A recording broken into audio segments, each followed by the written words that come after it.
Nuevamente con ustedes, queridos hermanos y hermanas, en este su programa Porta Fide, aquí desde el Santuario de la Madre, Reina y Vencedora, 3 veces admirable de Schoenstatt, en este Santuario de los Padres Esclavos de la Eucaristía y de María Virgen, Magnificat Patris.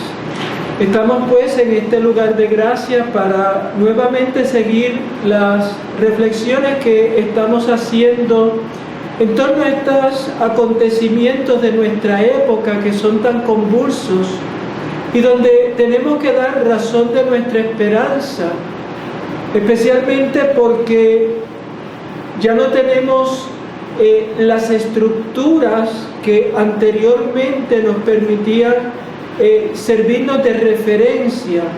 Cuando, por ejemplo, un barco va a entrar en una bahía, a un puerto, necesita lo que se llama un práctico, es decir, un barco que guíe para que ese barco más grande, sea un crucero, sea un barco de carga, no tropiece en calle, sino que vaya por ese camino que no se ve, especialmente durante la noche.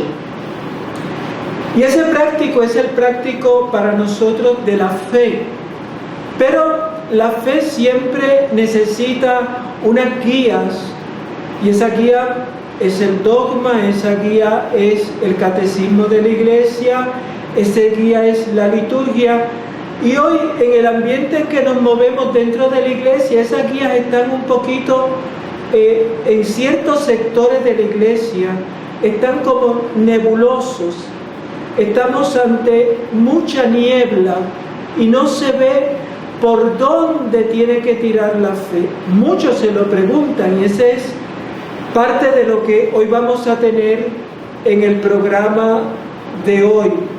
Por ese motivo queremos, implorar al Espíritu Santo para que Él, con su luz santísima, ilumine nuestras mentes, haga arder nuestro corazón, siendo llenos de esa sabiduría que es divina, que es celestial, que tiene su origen en Dios nuestro Señor. Ven, Espíritu Santo, llena los corazones de tus fieles, enciende en ellos el fuego de tu amor, envía tu Espíritu y todo será creado y renovarás la faz de la tierra. Oh Dios, que has instruido los corazones de tus hijos, con la luz del Espíritu Santo, haz que, guiados por este mismo Espíritu, saboreemos la dulzura del bien y gocemos siempre de sus divinos consuelos. Por Jesucristo nuestro Señor. Amén. Imploremos a la Madre de la Gracia, a la Santísima Virgen en cuyo santuario nos encontramos. Dios te salve María, llena eres de gracia, el Señor es contigo, bendita tú eres entre todas las mujeres y bendito es el fruto de tu vientre Jesús. Santa María, Madre de Dios, ruega por nosotros pecadores, ahora y en la hora de nuestra muerte. Amén. Gloria al Padre, al Hijo y al Espíritu Santo, como era en el principio, ahora y siempre, por los siglos de los siglos. Amén. Bien, hermanos, vamos a hacer la proclamación del Evangelio que nos va a servir de guía en nuestra reflexión de este día, y la tomamos del Evangelio según San Mateo. Inmediatamente obligó Jesús a los discípulos a subir a la barca e ir por delante de él a la otra orilla, mientras él despedía a la gente. Después de despedir a la gente, subió al monte a solas para orar. Al atardecer estaba solo allí. La barca se hallaba ya distante de tierra, muchos estadios, zarandeada por las olas, pues el viento era contrario. Y a la cuarta vigilia de la noche, Vino él hacia ellos caminando sobre el mar. Los discípulos, viéndole caminar sobre el mar, se turbaron y decían: es un fantasma. Y de miedo se pusieron a gritar. Pero al instante les habló Jesús diciendo: ánimo, que soy yo, no tengan miedo. Pedro le respondió: Señor, si eres tú, mándame ir donde ti sobre las aguas. Ven, le dijo. Bajó Pedro de la barca y se puso a caminar sobre las aguas, yendo hacia Jesús. Pero viendo la violencia del viento le entró miedo y como comenzara a hundirse gritó: Señor, sálvame. Al punto Jesús tendió la mano, le agarró y le dice: hombre de poca fe, ¿por qué dudaste? Subieron a la barca y amainó el viento. Y los que estaban en la barca se postraron ante él diciendo: verdaderamente eres Hijo de Dios. Palabra del Señor. Bien, hermanos, este evangelio, que es parte del evangelio que vamos a escuchar este próximo domingo, nos marca unos detalles que son muy importantes tener nosotros en cuenta. El primer detalle es la indicación que Jesús le da a los apóstoles. ¿Cuál es la indicación? Que se vayan en la barca hacia la otra orilla. Y esto puede parecer algo simple, sencillo, circunstancial, como usted le quiera llamar. Pero es una indicación de donde está definido qué es nuestra vida como cristianos y como seres humanos. Es un dirigirnos a la otra orilla. Y la otra orilla es la eternidad. La otra orilla es el cielo. La otra orilla es la patria celestial. La otra orilla es el encuentro cara a cara con Dios. Pero para mucha gente, y de eso hablaremos hoy, tal orilla no existe.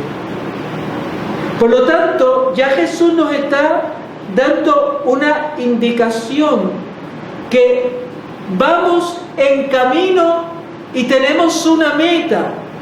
Y esa meta no está aquí, en este mundo.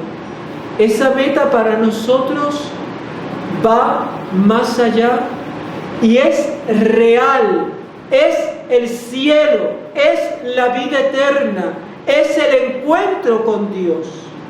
Segundo detalle que nos pone el Evangelio, bueno, esos fueron los apóstoles. ¿Qué hizo Jesús? Dice que después de despedir a la gente, Jesús se fue al monte a solas a orar. Jesús se fue al monte a solas a orar. Y esto es lo que nos indica cómo yo puedo llegar a la otra orilla. Para eso yo tengo que tener una experiencia profunda, íntima y personal con Dios. Sin esa experiencia honda, profunda y personal con Dios, me voy a perder. Porque solo la oración puede mantener vivo en nosotros el instinto de la fe. Y por eso es que muchas personas hoy, ese instinto está muerto o casi muerto. Pero claro, es que no llevan una vida de relación amorosa con el Señor. Y por eso para mucha gente el horizonte de la vida eterna ha desaparecido.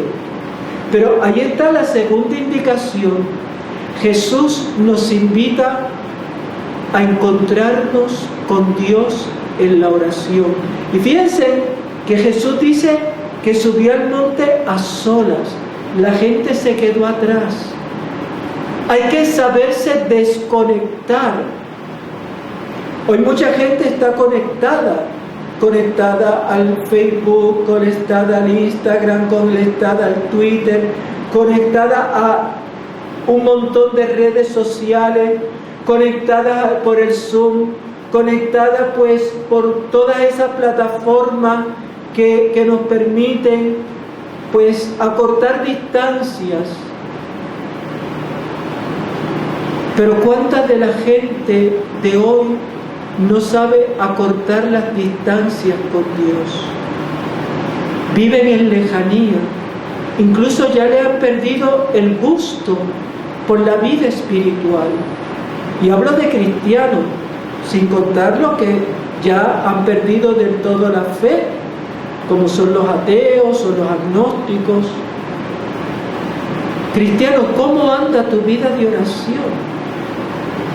Bueno, pues esa es la segunda indicación que el Señor nos pone. La tercera indicación que nos pone el Evangelio es que ya avanzada la travesía de los apóstoles en la barca hacia la otra orilla, dice que se levantaron olas y el viento era contrario. Es decir, que los apóstoles iban contracorriente, iban en contra del viento, y a la vez habían olas que impedían el avance sereno y tranquilo de esa barca por medio del mar. Pues miren, así es la vida, hermanos. Hoy, en el tiempo que nos ha tocado vivir, estamos remando contra corriente y nos estamos encontrando que estamos en contra de muchas cosas que hoy se dan por supuestas como buenas cuando no lo son. Entonces, ¿qué es lo que pasa? Que muchas personas ante esas dificultades se desaniman, se desalientan, se preguntan, ¿y voy a llegar a la otra orilla? Tiran la toalla, se tiran pues a... Es más fácil pues no creer, no aceptar las cosas que me propone la fe, la iglesia. Y hay mucha gente que hasta está así. Entonces el Señor nos está invitando a luchar. Pero también para nosotros poder ir contracorriente, tenemos que de alguna manera saber con qué luchamos. Tenemos que instruirnos. Para eso son todas estas pláticas que les estoy dando, que muchos las reciben, pero prefieren otro tipo de visión en YouTube o en su película de cable favorita o en su serie de cable favorita, porque en el fondo no quiere remar en contra de la corriente, quiere que la corriente los arrastre. Otro detalle del Evangelio que dice que a la cuarta vigilia de la noche, es decir, entre 3 y 6 de la mañana, todavía oscuro, los apóstoles vieron venir caminando sobre el mar a Jesús y creían que era un fantasma. No hay carretera, pero Jesús camina por aquel mar embravecido. Jesús camina y Jesús quiere enseñarnos a que nosotros también podemos caminar por encima de las tormentas, por encima del oleaje, por encima de las dificultades. Hay personas que esas mismas dificultades le vienen y le echan abajo, pero ¿Por qué Jesús apareció? ¿De dónde viene Jesús? ¿Por qué puede caminar sobre las olas, sobre las aguas turbulentas? Porque ha orado, porque ha estado en comunicación con su Padre Celestial. Pues mira, de la misma manera, el Señor te está diciendo a ti que tú puedes caminar por encima del agua, de las olas, de tus problemas, si tú mantienes una oración viva con Dios. Pero sin la fuerza de la oración es imposible. Otro detalle, las palabras que Jesús le dice a los apóstoles, que en ese momento lo que piensan que está allí delante de ellos no es Jesús, piensan que es un fantasma, porque nunca le habían visto caminar sobre las aguas. Y Jesús entonces habla: ánimo, soy yo, no temáis. Y esto es lo que hoy, en el tiempo que nos ha tocado vivir, el Señor también nos recuerda: ánimo, no te acobardes, no te dejes llevar por el miedo, no seas aprensivo, no seas temeroso, soy yo. ¿Y quién es el que dice soy yo? Claro, a nosotros nos puede aparecer esta frase como, bueno, pues soy yo, como dando identidad. Mira, soy Jesús. Y ciertamente ese es un sentido de lo que Jesús está diciendo con ese soy yo. Pero Él está diciendo lo que significa la palabra Yahvé: yo soy el que soy. Por lo tanto, ese soy yo significa que Jesús dice: soy Dios, estoy contigo, estoy aquí, no me he ido, estoy a tu lado, estoy en esta tormenta, pero quiero invitarte a que tú me conozcas. Bueno, pues hoy Jesús nos vuelve a hacer esa invitación. Luego después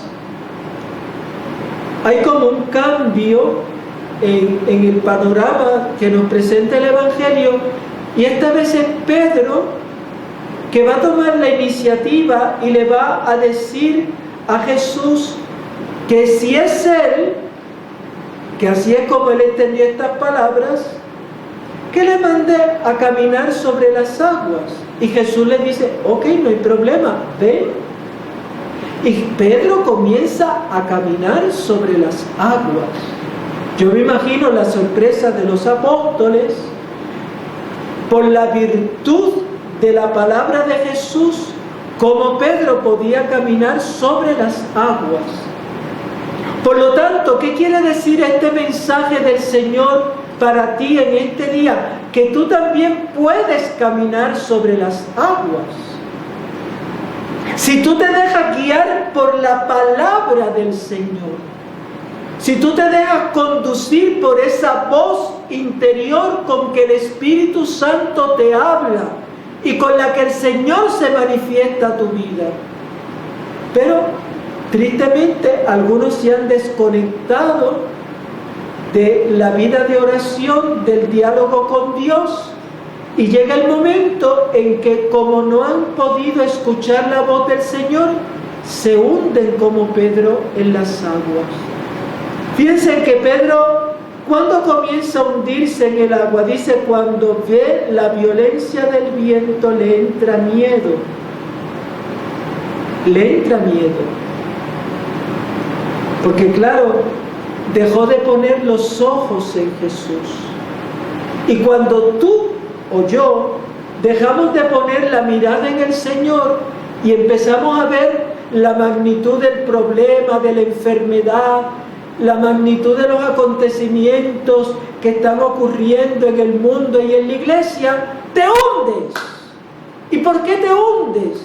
Porque has dejado de mirar al que es el guía de tu vida, al que da orientación a tu vida, al que te da poder para tú caminar sobre las aguas. Entonces, ahí tenemos a Pedro hundiéndose y decirle al Señor: Señor, sálvame. Hay un cambio. Fíjense que la actitud de Pedro al principio es la arrogancia. Él reta a Dios. Si eres tú, pues déjame caminar. Y yo le dije: está bien, vente. Pero Pedro no era humilde. Ahora es que cuando se hunde, le dice: Señor, sálvame. No es lo mismo que Pedro le hubiera dicho a Jesús: Señor, si tú quieres, ¿puedo llegar hasta ti? No. Pedro lo que quería es hacer lo mismo que Jesús, y comenzó a hacerlo. Pero como no tenía la fuerza de la oración, el vínculo de la fe desarrollada en él, se hundió. Ahora viene la humildad. Sálvame, Señor. Y miren, los acontecimientos de los que vamos a hablar, porque mucha gente está consternada, no es para que nosotros nos hundamos, no, es para que nosotros sepamos dónde estamos, por qué ocurren estas cosas, y en segundo lugar, para que humildemente supliquemos al Señor: sálvame. Y hablaremos de esto un poquito con más detenimiento. ¿Qué hace Jesús? Y este ya es el final. Dice que extendió su mano y lo agarró. En este momento que vivimos, el Señor está tendiéndonos la mano de su misericordia para que tú te agarres de Él. No para que tú con miedo y temblor hagas como el avestruz que mete la cabeza en el hoyo pensando que los problemas así se van a resolver. No, hermano, los problemas no se resuelven escondiéndonos, sino enfrentándonos a ellos con la confianza puesta en el Señor. Hay que agarrarse del Señor, pero mucha gente anda por ahí suelta. Había una frase un tiempo atrás: suelta como gavete. Es decir, suelta y sin tener ningún tipo de amarre, de seguridad. Por eso el Señor nos extiende la mano, pero hay que agarrarse del Señor. ¿De quién tú te agarras? Nos agarramos de lo que en YouTube dijo tal persona, fulano, sutano. Nos agarramos de los políticos, ahora que estamos en las campañas políticas, y ya tú ves a la gente desenfocada con los políticos que le están haciendo la cunita para otra vez arrancarte tu voto, y tú sin ningún tipo de discernimiento le vas a entregar ese voto a ese candidato que aprueba el aborto, que aprueba las relaciones homosexuales, que aprueba el uso de la marihuana, que quiere legalizar todo tipo de droga, que son personas pervertidas moralmente, que no tienen ningún tipo de criterio, que se declaran ateos. A eso tú le vas a dar el voto. Tú no has hecho un discernimiento. ¿Por qué? Porque como tú estás pensando que ellos te van a dar seguridad, pues tú le das la mano, tú le das el voto, pero que a cambio de traicionar tu fe. Y por eso es que, hermanos, ustedes que son los que tienen como laicos la misión de las cosas temporales, conducirlas hacia Cristo y llenarlas del espíritu del Evangelio, ustedes no pueden votar como les da la gana. Es que mi abuelita, es que mi papá, es que mi familia ha siempre votado este partido, o han votado a este candidato o a esta persona. Hermano, eso no es así. En un cristiano, nuestro discernimiento espiritual tiene que ser de cara al Señor y preguntarle a Él: ¿A quién yo le voy a entregar las riendas de mi país, de mi pueblo, para los que son alcaldes, de mis representantes o senadores que son los que luego van a plasmar en leyes lo que vamos nosotros, y lo vamos a ver después en aplicaciones prácticas? Entonces ahí tenemos. Por eso, ¿qué le dice Jesús a Pedro? Fíjense que el Señor no le niega la mano, pero le dice algo: hombre de poca fe, ¿por qué dudaste? Y así tenemos a mucha gente llena de dudas, llena de vacilaciones, llena de un sentido de amargura, de incluso sin darse cuenta tomar posiciones contra la iglesia, contra el Señor, porque en el fondo le hemos soltado las manos a Cristo y nos hundimos. Pues bien, todo esto nos va a servir de marco para nosotros entonces darnos cuenta y analizar nuestro cambio de época. Estamos en un cambio de época. Yo no estoy hablando del fin del mundo, estoy hablando de un cambio de época. Un cambio de época que está marcado por dos cosas. Por un lado, la apostasía, y por otro, la degeneración moral. Esta mañana, después de dar la misa, donde prediqué sobre estas cosas, se me acerca un joven llorando, precisamente porque es una persona comprometida en la iglesia, y este joven sufría y me preguntaba qué podía hacer, porque él veía que todo esto de la pandemia estaba siendo utilizado para que la gente tranquilamente apostate de la fe, es decir, abandone la fe. Y es cierto, y yo se lo dije, es cierto lo que tú dices. ¿Quiénes nos hemos quedado en la iglesia? Los católicos de verdad, los cristianos de verdad. Todo lo otro, que es hojarasca, que llevaban el bautismo más que de nombre, todos los que viven una vida superficial en la fe, mira, eso ya ni le importa, porque eso es la apostasía de las masas. Y luego la degeneración moral, y este es el distintivo de que estamos bajo un tiempo, bajo la marca de la bestia, bajo la marca del anticristo. Esos son signos de los tiempos. Son masas, y hay un filósofo español, Ortega y Gasset, que dice esta frase. Yo me recuerdo la primera vez que se la escuché a un maestro de filosofía, cuando Ortega y Gasset dice: la masa es esencialmente estúpida. La masa es esencialmente estúpida. ¿Y qué es una persona estúpida? Una persona estúpida es una persona que no razona. Una persona que no razona, que hace las cosas o porque aquel lo hace, o porque, bueno, pues es lo que está de moda, o porque en el fondo no tiene ningún tipo de criterio, es estúpido. Eso es lo que significa la palabra estúpido. Lo que pasa es que eso tiene una connotación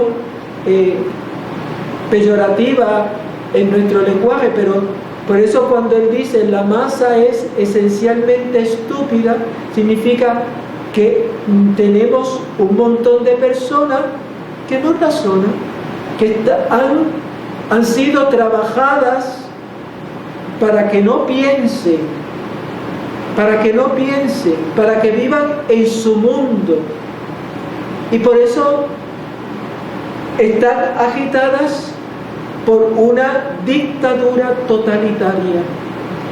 Es decir, desde arriba se le impone la manera correcta de pensar y se le impone un pensamiento único. De esto vamos a hablar un poquito hoy. Por lo tanto, se le impone ese pensamiento único. Es decir, tú tienes que pensar así. Por ejemplo, tú tienes que pensar, pensamiento único, que el aborto no es un asesinato, que el aborto es la interrupción voluntaria del embarazo. ¡Ay, qué bonito suena! Claro, porque disfrazan con esas palabras tratando de tranquilizar a la gente y hacerle ver que el aborto no es un mal, igual que no lo es la eutanasia, que es el asesinato de las personas enfermas terminalmente o ancianas. No, ya eso son vidas desechables. Un ser humano no es desechable ni con un aborto ni con el acto de la eutanasia, pero la dictadura del pensamiento único nos dice, no, eso no es así.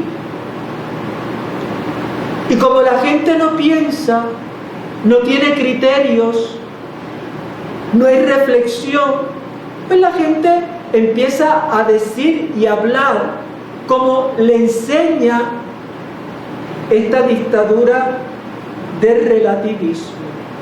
Bien, ¿cómo se hace esto?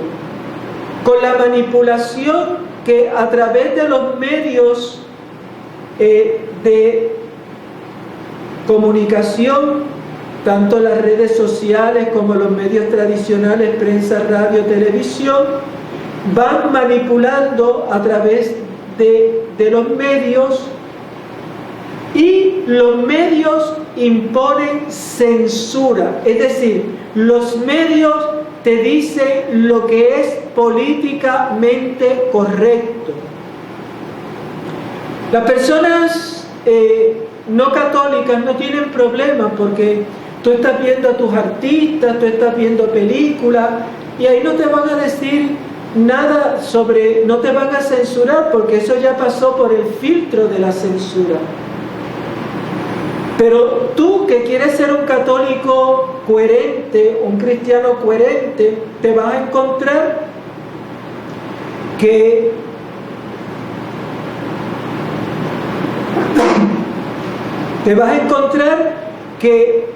hay una censura, y por eso hay muchos canales católicos que han sido cerrados por YouTube, por Facebook, por Twitter, y estas redes sociales censuran. No, usted no puede hablar de esto, usted no puede hablar de lo otro. Los movimientos pro vida están siendo en estos medios censurados. Bueno, pues ahí tenemos otro de los signos que llevan a la gente a la apostasía. Cuarto, la persecución religiosa y el desarraigo del cristianismo del ADN cultural de Occidente. Me explico. Hay una persecución religiosa sistemática. Lo estamos viendo con la quema de iglesias, lo estamos viendo con la destrucción de imágenes, lo estamos viendo con la profanación del Santísimo Sacramento, lo estamos viendo en tantas y tantas cosas que los medios tradicionales no ponen en los periódicos. ¿Dónde usted encuentra esas noticias? Usted no la encuentra en los periódicos que usted lee, seculares. A ellos no les interesa si quemaron una iglesia o si quemaron una catedral. Eso, si algo ponen, lo ponen por el valor artístico que eso podía tener, pero no por el sentimiento religioso. Entonces, ¿qué es lo que en el fondo eso le dice a la gente? Que eso no interesa. Desarraigar de la cultura en que vivimos, que es una cultura de matriz y de raíz cristiana. Por eso hablo del ADN de nuestra cultura, ese que la gente se desapegue del cristianismo. Que la gente pase por una iglesia y no le diga nada. Por eso, por ejemplo, en China, los chinos en estos 2 últimos años, sobre todo, se han dedicado a quitar cuanta cruz hay en China. En las iglesias las quitan las cruces.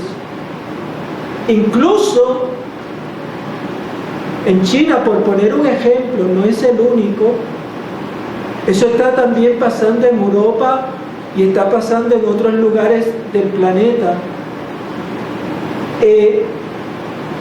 No solo sino que incluso han ofrecido recompensas a quien delate si saben de alguien que está celebrando o asistiendo a una, entre comillas, misa clandestina. ¿Qué quiere decir esto, hermano? Quiere decir que en este momento hay cristianos y sacerdotes que su única opción es vivir en las catacumbas, que no tienen libertad de profesar su fe en público, porque hay un gobierno ateo que está coartando el derecho reconocido de la libertad religiosa. Otra cosa es la imposición de la ideología de género, y la ideología de género abarca muchas facetas, desde el aborto, la eutanasia, el transexualismo, la esterilidad generativa, la transespecie, todo esto que encierra la ideología de género, que es la negación de que nuestra sexualidad tiene un sentido que no nos damos nosotros, sino que nos ha sido dado por nuestra propia naturaleza, ha sido dado por el Creador, que lo ha impreso en la ley natural en nosotros. Pues la ideología de género dice que nada de eso, y se impone, y eso es parte del pensamiento único. Y por eso yo estuve esta semana en Estados Unidos y tuve que ir a hacer una compra, y me encuentro que en uno de los escaparates todo estaba dedicado a la promoción de la parada gay. Y allí estaban que si collares, que si banditas, que si pulsera, que si pendiente, que si pantalla, que si sortija. ¿Para qué? Para que tú te unas a ese movimiento. Y ustedes saben lo que eso significa. Incluso tenían cosas para los perritos, los gatitos, para que tú lleves la mascota. Había para adultos, para niños. Usted, 10 años atrás, esto no lo veía en una tienda. Pero hoy es parte de las tiendas que promueven este tipo de ideología. Por último, habíamos hablado en nuestro último programa de esa sociedad líquida, sin vínculos, sin raíces naturales, como es la familia, como es el matrimonio entre el hombre y la mujer, sin raíces sobrenaturales, sin iglesia, sin dogma, sin moral, sin una vida anclada en la fe. Es decir, que nos tiran a la vida, ¿verdad?, esa sociedad líquida, sin nosotros poder tener arraigo en eso que hasta ahora nos ha dado como seres humanos cohesión como sociedad y cohesión como individuos, cohesión como comunidad de iglesia, porque todo es líquido, todo es amorfo, no tiene forma. En segundo lugar, nos encontramos que esta pandemia del coronavirus se ha usado de pantalla para tratar de ocultar el genocidio sistemático de todo lo humano y cristiano. Fíjense que yo no estoy diciendo que el virus no sea real. El virus es real. Muchas personas han enfermado, otros han muerto, pero esto está siendo utilizado ¿por quién? Por unos intereses que responden al nuevo orden mundial para tratar de ocultar el genocidio, es decir, la muerte sistemática de todo lo humano y cristiano. Y son palabras que son fuertes, pero requieren análisis. ¿Qué es lo que la gente no quiere? No, yo lo que quiero es ver una película, yo lo que quiero es esto, yo lo que quiero es disfrutar el momento. Padre, no se meta con esos temas. Por eso es que tantos cristianos, tantos católicos están siendo masacrados en su fe, porque no hay una resistencia organizada, no hay gente preparada para hacerle frente a estas cosas y no quieren saber.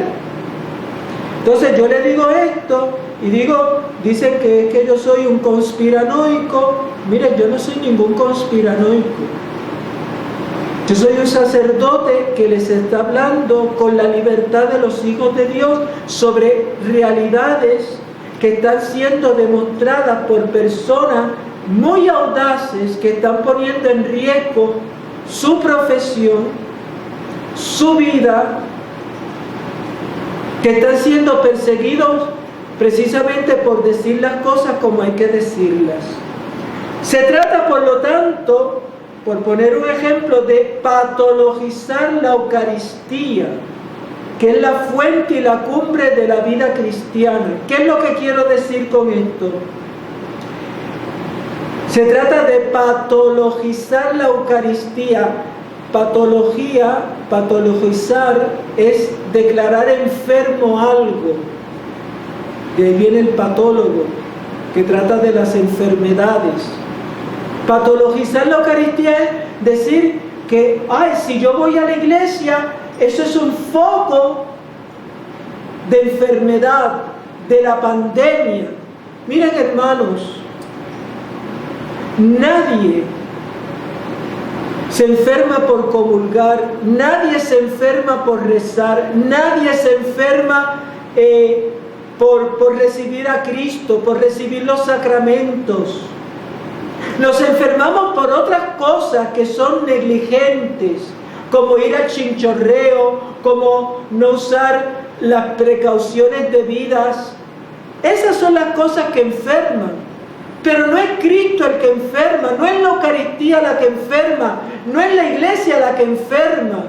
Entonces ponen a la iglesia con unas restricciones donde usted ve países, y esto lo pueden buscar, países donde a la iglesia, en una catedral donde caben 1000 personas, solamente se le permite 10 personas. 10 personas. Pero un centro comercial, a eso se le permite a todo el mundo. A todo el mundo, que entre, hay que comprar, hay que consumir. No podemos dejar caer la economía. Y es cierto, no podemos dejar caer la economía. Se pueden tener metas de salubridad pública, haciéndolas compatibles con la actividad económica. Pero de la misma manera se puede hacer compatible las medidas oportunas con la asistencia a la iglesia, con la asistencia a la misa, con la recepción de los sacramentos, porque, vuelvo a repetir, la Eucaristía no enferma, Cristo no enferma, Cristo sana y salva. Entonces, el pensamiento único, ¿verdad?, está usando la pantalla de la pandemia para desarraigar la gente de Cristo, de los sacramentos, de la gracia, de la iglesia. Por otro lado, la pandemia ha sacado a la luz ciertas lagunas de la pastoral. Por ejemplo, ¿cuáles lagunas ha sacado la pandemia a la luz? Que hay una pérdida del sentido de lo sobrenatural. Antes, más o menos, pues uno pensaba que todo el mundo creía en Dios.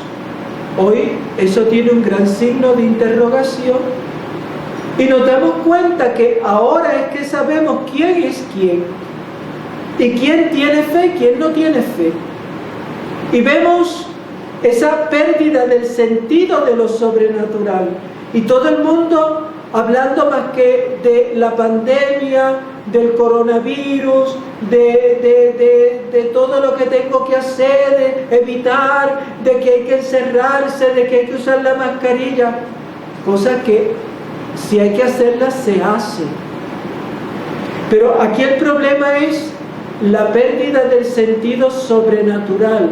Incluso obispos y sacerdotes que han dicho, esto de la pandemia es algo natural, esto no tiene que ver con Dios, que está en total contradicción con lo que nos dice la palabra de Dios. Esto tiene que ver con Dios, porque ciertamente es un fenómeno natural, pero el Dios cristiano no es un Dios estilo musulmán o estilo budista o estilo judío. No, es un Dios que está en la historia, que nos habla a través también de los acontecimientos y nos hace leer en esos acontecimientos a la luz de esta palabra que es insustituible, cuál es su voluntad, qué es lo que nos quiere decir. La gente no se pregunta qué Dios nos quiere decir. ¿Por qué? Porque nos han dicho que esto no tiene que ver con Dios. Segundo, desarraigo de la persona y del mensaje de Jesucristo. Por eso a las iglesias se le ha colocado junto a los teatros, junto a los cines, junto a los centros de diversión, como si la religión, como si la fe, como si la iglesia fuera un lugar de diversión, de ocio. Pues no, señores, la iglesia no es un lugar de ocio y de diversión. La iglesia es una comunidad viva de personas que amamos, servimos y adoramos al único Dios verdadero y a nuestro Señor Jesucristo. A nuestro Señor Jesucristo. Y seguimos su mensaje. Y ese mensaje es el Evangelio. Es la palabra de Dios. Es lo que Él, palabra del Padre, nos ha comunicado y donde ha tomado el Antiguo Testamento y ha vertido sobre él toda la luz del Nuevo Testamento para que nosotros podamos leer íntegramente esa carta de amor que es la Biblia, que es la Sagrada Escritura, y para que tú, conociéndole, tengas vida en su nombre y tú seas salvo por medio de él. Pero ahí tenemos desarraigo de la persona y del mensaje de Jesucristo. Por eso es que le es tan fácil quemar sus imágenes, como pasó en Nicaragua, donde quemaron un Cristo de mucha devoción allí, donde se profanó la capilla del Santísimo. Pues todo eso es posible en una sociedad que nos ha desarraigado de Jesucristo y de su iglesia y de su persona. Otra cosa es que la pandemia ha sacado a relucir que teníamos masas de bautizados que no eran cristianas por convicción. Ahora es que se sabe quién está yendo a misa porque cree en la misa, porque cree en la Eucaristía, porque cree en la gracia, porque cree en Dios. Nosotros, quitando los enfermos graves, Da lo mismo si van a misa, si no van a misa, porque primero es la salud física y la salud espiritual. ¿Dónde la dejas? Entonces tenemos masas de bautizados que han desaparecido y desaparecerán más. Ahora es que nosotros nos damos cuenta de que el bautismo no puede ser una tradición, tiene que ser un acto de convicción y de fe. Otra cosa es el fracaso de la catequesis y de la pastoral juvenil. Y son palabras fuertes, pero tengo que decirlas. Esta pandemia ha demostrado que si la gente no tiene convicciones, que si la gente no tiene un arraigo en la persona y en el mensaje de Jesucristo, que si la gente no tiene un sentido de lo sobrenatural, mucho de eso se debe al fracaso de la catequesis y de la pastoral. Pongo juvenil, pero puedo poner matrimonial y todo tipo de pastoral. Hay un fracaso.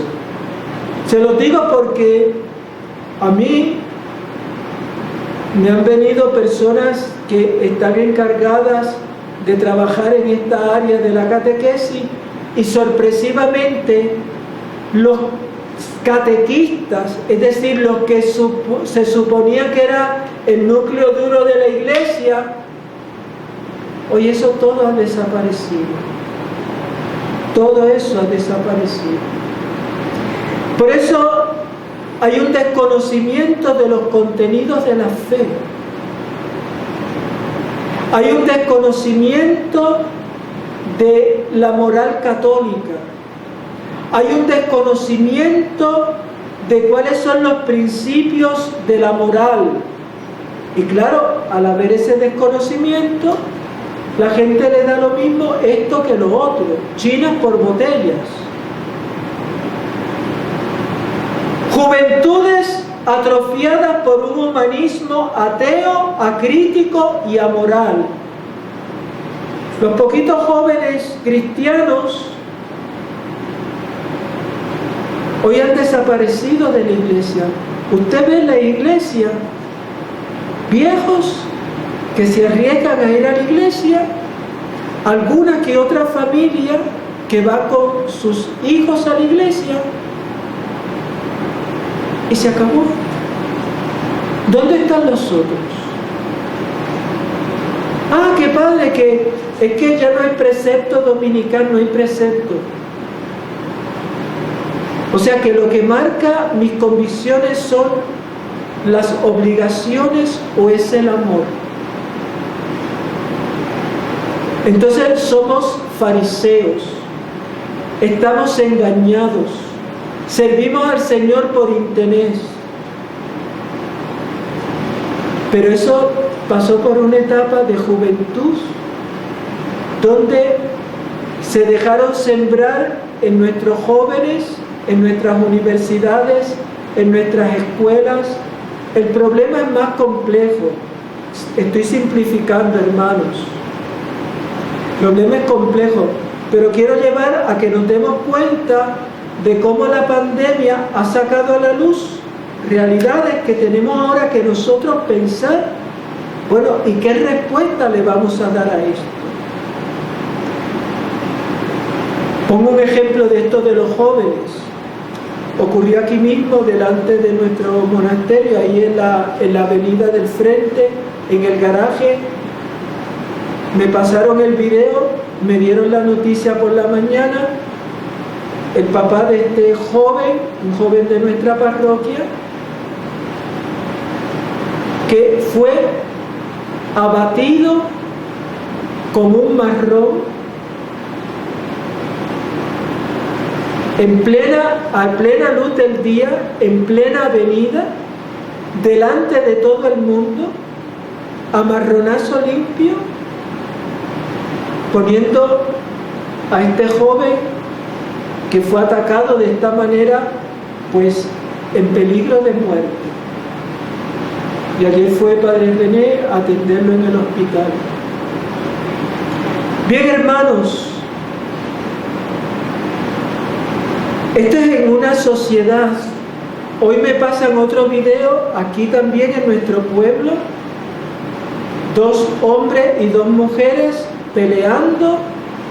Uno agarra una silla y coge a la otra persona, se le estrella. O sea, toda esta violencia, todo esto es síntomas de que está pasando algo. O sea, se ha perdido el sentido moral de que si yo tengo una diferencia, si yo tengo una situación, yo no puedo matar a otra persona. Porque no se justifica. Es un ser humano, pero se ha perdido eso. Se ha perdido eso. Y eso está grabado. Y yo vi el video de cómo este joven, a marronazo limpio, pero con toda la fuerza, a toda la fuerza, descargando aquel marrón en la cabeza de este joven, que le trituró su cráneo, que le desfiguró toda su cara. Ahí tenemos algo. Otra cosa, nos encontramos un clero también hecho a la medida de estos postulados humanistas, ateos de corte masónico. Pongo un ejemplo, esto lo pueden buscar. El padre Jostrom Kurentada dice, que es uno de los impulsores del año dedicado a la carta del Papa Laudato Si, dice lo siguiente: nuestro objetivo es alcanzar un modelo sostenible global. O sea, un cura que le está diciendo que la finalidad de su sacerdocio es que alcanzar un modelo sostenible global.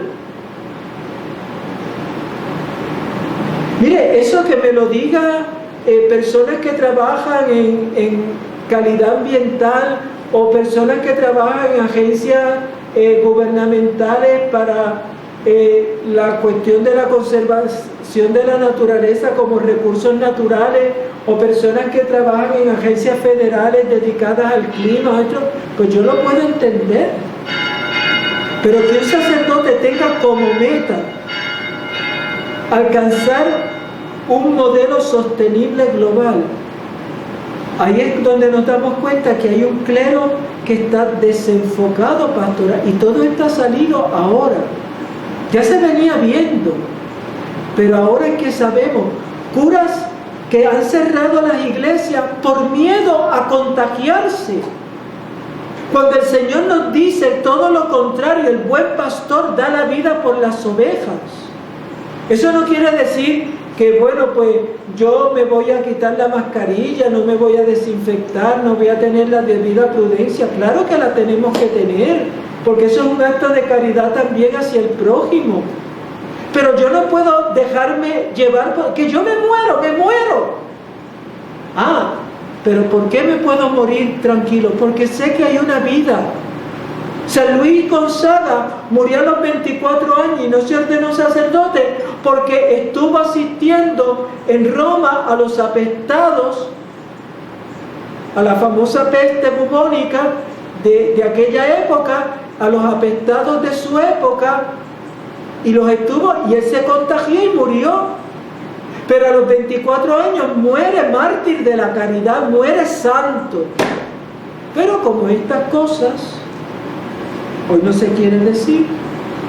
Y por último, por poner otro ejemplo, el último documento de la Pontificia Academia para la Vida no menciona absolutamente nada, ni implícita ni explícitamente, sobre Dios. ¿Por qué? Porque hemos asumido el lenguaje del mundo. Es una iglesia que asume el lenguaje del mundo y no el lenguaje de Cristo, el lenguaje del Evangelio. Y por eso en todo ese documento no hay ni una sola vez que se hable de Dios, del Evangelio, de Jesucristo, de sus mandamientos, de la gracia, nada. Esto lo puede escribir un ateo, un masón, un no creyente. Ese no es el fin de la iglesia. Bien, hermanos, y terminamos porque en el fondo esta es una lucha cultural. Se está tratando de llegar a las masas para hacerlas caer en esto que hemos ido exponiendo, y que no es otra cosa sino que desaparezca la civilización cristiana y que nosotros demos paso a esa dictadura de relativismo de la que hablaba el Papa emérito Benedicto XVI. Por ejemplo, y con esto termino, hoy estamos en plena campaña política, y usted va a ver, no solo en Puerto Rico, en otros países, candidatos que lo que le están proponiendo a la gente es aprobación de todas las drogas, aprobación de la marihuana, aprobación de toda la agenda LGTB, aprobación y promoción de la ideología de género y una serie de cosas más. Declarándose ellos mismos ateos, declarándose que ellos van a suprimir la libertad religiosa, y eso no lo digo yo, eso está en todas las noticias. Bien, quiero terminar, hermanos, porque, ¿verdad? Mucha gente me dice, padre, ¿qué libro me recomienda? Pues miren, les recomiendo este libro, se llama Cansado de llorar, cansado de pecar, cansado de vivir. Es el testimonio de un hermano que se llama Baltasar Salazar, hombre casado, puertorriqueño. Aquí cuenta la historia de su conversión. Este libro lo pueden conseguir en Misión 2000, así lo pueden buscar, ¿verdad? Y este libro les va a ayudar muchísimo. Así que si alguno de ustedes está interesado, pues miren, les recomiendo, porque es una lectura amena, fácil, pero impactante. Yo lo leí y ciertamente me ayudó en muchas cosas, porque aquí uno se da cuenta de cómo el Señor es capaz de rescatar a una persona, pues, que ha caído en lo que cayó este joven, ¿verdad? En las cosas más bajas, y hoy es una persona que sirve al Señor. Ya lo saben, cansado de llorar, cansado de pecar, cansado de vivir. Que Dios Todopoderoso les bendiga, el Señor ilumine sus rostros sobre ustedes, les conceda su bendición y su paz en el nombre del Padre, del Hijo y del Espíritu Santo. Amén.